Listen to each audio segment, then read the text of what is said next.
type? Basta ayoko sa kanya, okay? At kung ayaw sa pagmumukha ko, mas lalong ayoko sa kanya. Talagang makakita niya sa akin yung performance of a lifetime. Ako maging next general manager, itaga mo yan sa bato, Wilfred. Noted, Sir Drew. Hindi, as in itaga mo sa bato, wag mo lang inote. I'm resigning. Kailangan ko ng ipipitch na kapalit. Drew, ikaw ang pinaka-qualified. Dalawa kayo, actually. Si Sean. Good morning, everyone. What did I miss?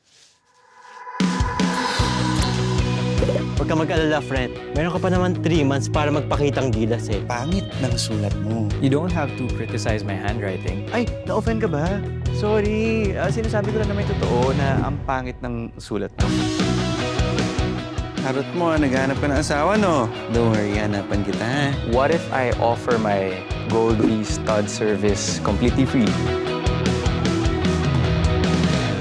I think I'm falling for him. Siyempre sinabi namin hindi. Wala naman talaga kami relasyon, di ba? Hindi nga ba talaga? Ewan ko sa inyo. Ako? Di mo ako friend? Alam mo, Sean, iisa lang naman ang pinaglalabanan natin posisyon dito eh. Pero sana, makapaglabangan ng patas.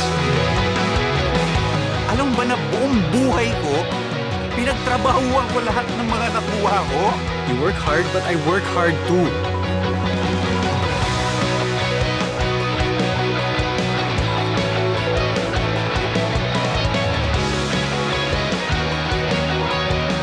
Miss mo na ako?